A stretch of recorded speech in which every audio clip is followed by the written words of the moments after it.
69,000 में 22,000 सीटें जोड़ने की मांग है। दिखाता हूँ, पिछले 60 दिनों से अभ्यर्थी जो है वो लगातार लखनऊ में प्रदर्शन कर रहे थे। इस वक्त हम एससीईआरटी कार्यालय के पीछे मौजूद हैं। बड़ी संख्या में अभ्यर्थी हैं, चाहे पुरुष अभ्यर्थी हो चाहे महिला अभ्यर्थी हो, पूरे यूपी से यहाँ पे एकत्र हुए हैं। इसके अलावा पिछले एक हफ्ते से इनके जो साथी हैं वो अपनी नियुक्ति की मांग को लेकर पानी की टंकी के ऊपर चढ़े हुए हैं। दिखाता हूँ, ऊपर महिला अभ्यर्थी भी हैं, पुरुष अभ्यर्थी भी हैं। कुल मिला के अभ्यर्थी जो है वो लगातार अपनी नियुक्ति की मांग कर रहे हैं। यही वजह है कि वो पिछले 60 दिनों से लखनऊ में प्रदर्शन कर रहे थे। उन्होंने शिक्षा मंत्री से वार्ता करने की कोशिश की, शिक्षा निदेशालय का घेराव किया। इनका कहना है कि कहीं भी इनकी सुनवाई नहीं हुई, इनको सिर्फ खोखले आश्वासन मिले। यही वजह है कि अभ्यर्थी जो है वो प्रदर्शन करने को मजबूर है। महिलाएं हैं, पुरुष हैं। जो महिलाएं हैं वो घरों से अपने बच्चों को भी लेके आई हैं। तो कुल मिला के अभ्यर्थी जो है इस समय बिल्कुल अपनी नियुक्ति की मांग को लेकर सरकार के खिलाफ आंदोलन पर डटे हुए हैं। आमरण अनशन पर भी अभ्यर्थी जो थे वो लेटे हुए थे। तो कुल मिला के मेडिकल टीम जो है वो आ रही है, उनका चेकअप कर रही है, क्योंकि जो पिछले 3 से 4 दिन हो गए हैं लगातार अभ्यर्थी जो है वो आमरण अनशन भी बैठे हुए हैं, पानी की टंकी पर चढ़े हुए, चिलचिलाती धूप में अपनी नियुक्ति की मांग को लेकर बैठे हुए हैं। नीचे दिखाता हूँ कि जो अभ्यर्थी हैं वो यहाँ पे अपने बच्चों को भी लेके बैठे हैं, बात भी करेंगे। माता जी, ये बताइए, आपका बच्चा है ये? जी।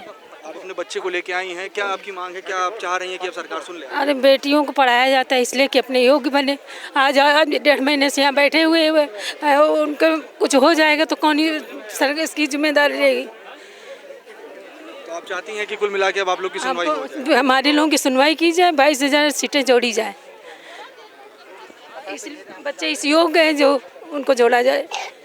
तो अभ्यर्थी कह रहे हैं कि वो अपनी योग्यता साबित कर चुके हैं, इसके बावजूद इनको प्रदर्शन करना पड़ रहा है, कहीं भी इनकी सुनवाई नहीं हो रही है। बड़ी संख्या में महिलाएं हैं, वो भी बैठी हुई हैं, पुरुष अभ्यर्थी भी बैठे हुए हैं।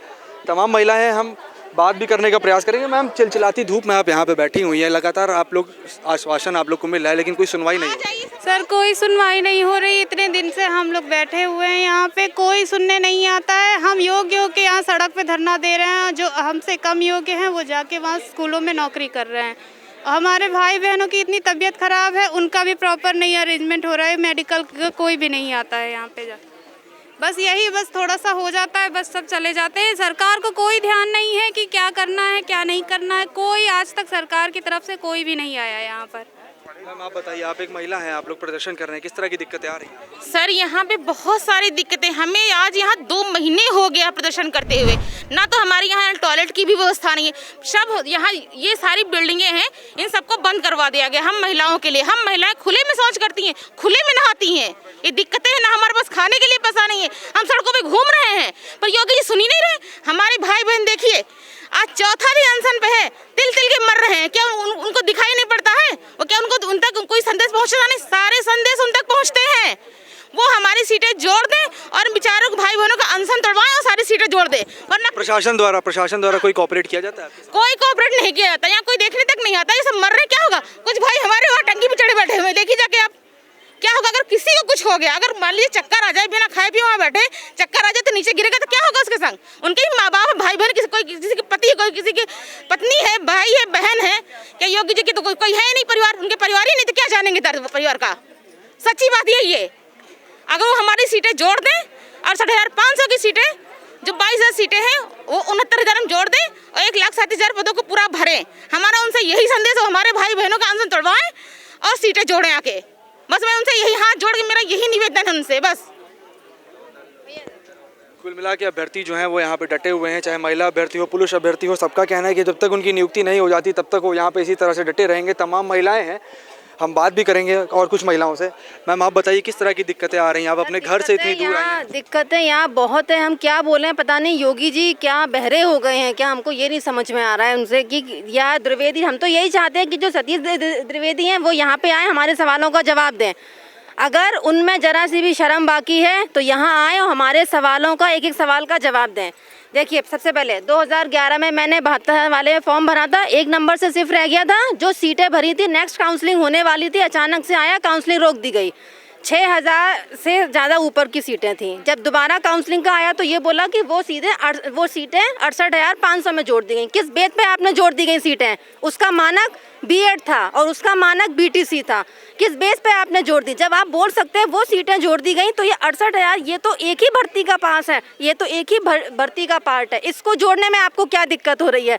अगर नहीं है, अगर दिक्कत है और नहीं है, आके हमारे सामने आके हमारे सवालों का जवाब दें कि किस मानक पे आपने 2011 की सीटें 68,500 में जोड़ी। अगर आप वो जोड़ सकते हैं तो इसको जोड़ने में आपको क्या दिक्कत है? ये तो एक ही भर्ती का पार्ट है। अभी क्या रणनीति है आप लोग की, कब तक यहाँ पे बैठे रहेंगे? सर जब तक नौकरी नहीं मिलेगी जाएंगे तो नौकरी लेके जाएंगे, वरना अगर हम डूबेंगे तो 2022 में बीजेपी को भी लेके डूबेंगे हम लोग। बस इनको अपनी ताकत अब हम लोग दिखाएंगे। ये बीजेपी का जो भगवा रंग है ना, इसको सफेद रंग में करवा देंगे हम लोग 2022। कुल मिला के अभ्यर्थी जो है वो कह रहे हैं कि अब उनके सब्र का बांध टूटता जा रहा है, क्योंकि वो अपनी योग्यता साबित कर चुके हैं। इसके बावजूद लंबे समय से वो लगातार सरकार से अपनी बात मनवाने का प्रयास कर रहे थे। अभ्यर्थी जो है, दिखाता हूँ आपको, यहाँ पे आमरण अनशन भी कुछ अभ्यर्थियों ने शुरू किया था जिनकी तबीयत बिगड़ी है। हालांकि अभी मेडिकल टीम जो है वर्तमान में वो इनकी स्थिति का जायजा लेने पहुंची है। दिखाता हूँ, महिला अभ्यर्थी भी हैं, पुरुष अभ्यर्थी भी हैं। इनके कुछ साथी ऊपर पानी की टंकी पर चढ़े हुए और नीचे इन्होंने आमरण अनशन शुरू किया हुआ है। अभ्यर्थी जो है उनकी तबीयत भी बिगड़ी हुई है, जो पुरुष अभ्यर्थी हैं वो भी लेटे हुए, महिला अभ्यर्थी हैं। आप देख सकते हैं कि जो उनके साथी हैं वो लगातार उनकी मदद कर रहे हैं। तो कुल मिला के अभ्यर्थी जो है वो लगातार अपनी नियुक्ति की मांग कर रहे हैं। आपसे हम जानना चाहेंगे कि अब क्या आगे की रणनीति। आप लोग कह रहे हैं कोई भी आला अधिकारी अभी तक आप लोग की सुध लेने नहीं आया, लगातार आप लोग अपनी नियुक्ति की मांग कर रहे हैं। 60 दिन से ऊपर का समय हो गया है। यहाँ पे पिछले 1 हफ्ते से ऊपर आपके साथी पानी पे टंकी पे चढ़े हुए हैं, 4 दिनों से आपके साथी आमरण अनशन कर रहे हैं। क्या रणनीति आगे, कब तक ऐसे आप लोग प्रदर्शन करते रहेंगे अगर आपकी कोई सुध नहीं लेता तो? सर जब तक ये 22,000 पद नहीं जोड़े जाए हैं, क्योंकि वो हम लोगों की जेन्युइन मांग है। हम लोग पढ़े लिखे योग्य व्यक्ति हैं और 90-97 कट ऑफ पास करके यहाँ बैठे हुए हैं, ठीक है सर। और हम लोग यहाँ योग्यता के लिए आप खुद देख लीजिए कितनी भीड़ लगी हुई है। अगर योग्य ना होते तो यहाँ रुकते नहीं, ठीक है ना। दूसरी बात ये कि हमारे ये जो भाई बहन हैं, आप देख रहे हैं 4 दिन से अगर भूखे प्यासे बैठे हैं, इन्होंने पानी भी त्याग दिया है, इन्होंने अन्न भी त्याग दिया है। अगर कुछ होता है तो उसकी जिम्मेदारी कौन लेगा, पहली बात। दूसरी बात ये, अगर मान लीजिए इनके साथ कुछ होता है तो योगी सरकार बाद में ये ना कहे कि हमें पता नहीं था कि आमरण अनशन हो रहा है, और आखिर किसी व्यक्ति के साथ दुर्घटना होने के बाद अगर कुछ होता है तो वो कभी अपने आप को माफ नहीं कर पाएंगे। कोई भी इतने दिनों में आपके साथियों की सुध लेने नहीं पहुंचा है? अभी तक कोई भी सुध लेने नहीं पहुंचा, कोई आला अधिकारी नहीं आया हमारे पास कि ये जान सके कि क्या स्थिति यहाँ चल रही है। जो आई थी आपके द्वारा बुलाई गई? मेडिकल टीम हम लोग द्वारा बुलाई गई थी और वो लोग आकर के केवल फॉर्मेलिटी करके जो चेकअप करते हैं वो चेकअप करके चले जाते हैं। तकरीबन कितने साथियों की आपकी तबीयत खराब हुई है? लगभग अभी तक ये जितने 7 साथी हैं यहाँ पर, इनमें कम से कम एक अभी 2-3 दिन से लगातार जो है मेडिकल टीम आ रही है और बार बार जो है वो यहाँ साथी भेजे जा रहे हैं हॉस्पिटल की तरफ, ठीक है सर। और उसके अलावा जो ऊपर बैठे हैं उनकी शक्लें आप देख लीजिए, केवल उनकी शक्लें पीली पड़ चुकी है धूप में बैठे बैठे। ये हालात है कि उनको भूख प्यास से सब कुछ मतलब यहाँ त्याग करके बैठे हुए हैं। हम लोग केवल और केवल जो जेन्युइन मांग है हम उसकी मांग कर रहे हैं कि 22,000 पद जो रिक्त हैं हमारी इसमें, और हम योग्य हैं। ऐसा नहीं है कि हम अनपढ़ हैं, यहाँ लेबर क्लास नहीं बैठा हुआ, ये योग्यता बैठी हुई है यहाँ पर, इनको दिखना चाहिए ये बात। और जो एलिजिबिलिटी क्राइटेरिया हुआ है हम लोग उसके अनुसार पास हैं। इसलिए कृपया करके मेरी अनुरोध है कि अगर वो चाहते हैं कि आगे 2022 चुनाव में अगर अपने आप परचम लहराना चाहते हैं दोबारा से, और हम लोग को योग्यता के अनुसार जॉब देना चाहते हैं, तो हम लोग उनको वोट देंगे, अन्यथा नोटा दबेगा इस बार और आंदोलन अवश्य होगा इस बार। कुल मिला के अभ्यर्थी जो है उन्होंने साफ किया है कि वो खुद को योग्य साबित कर चुके हैं। इसके बावजूद एक लंबे समय से लगातार उनको प्रदर्शन करना पड़ रहा है। अभ्यर्थियों का कहना है कि वो SCRT कार्यालय के पीछे लगातार इसी तरह से अपना प्रदर्शन जारी रखेंगे। अगर सरकार उनकी सुनवाई नहीं करती है तो आगे आने वाला जो उत्तर प्रदेश में 2022 का विधानसभा चुनाव है, जो अभ्यर्थी हैं उसमें सरकार को चिताने का काम करेंगे। विजुअल न्यूज़ अनुराग के साथ मैं पांडे, LP न्यूज़, लखनऊ।